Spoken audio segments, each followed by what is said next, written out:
本日はおからで簡単低糖質ドーナツを作ります。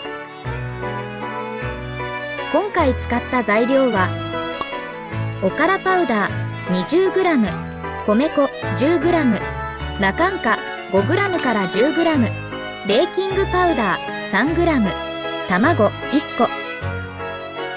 おからパウダー 20g、 米粉 10g、 ラカンカ 5g から 10g、 ベーキングパウダー 3g、 粉類を混ぜ合わせます。卵1個、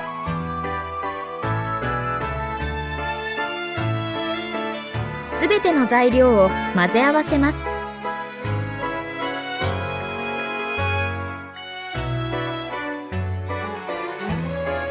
粉っぽさがなくなれば生地の完成です。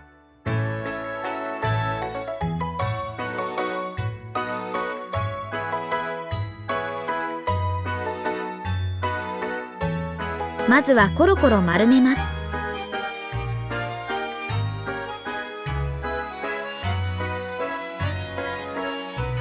続いて細長く伸ばします。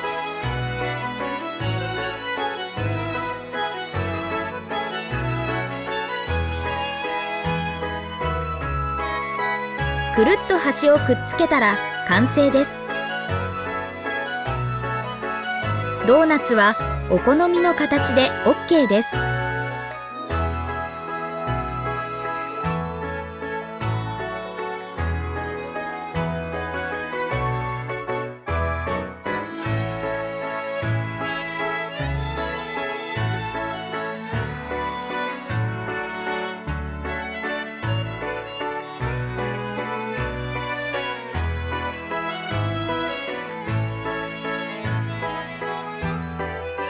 少し多めに油をひいたフライパンで焼きます。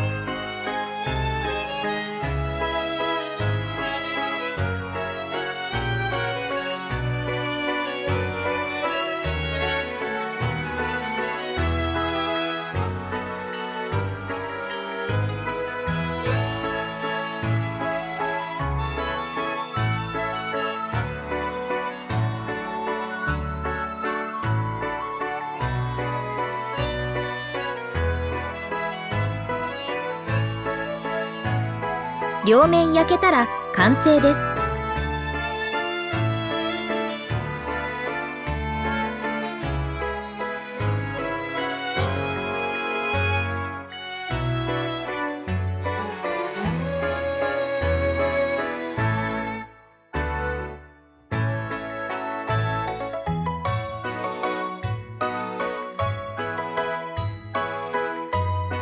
おからドーナツの完成です。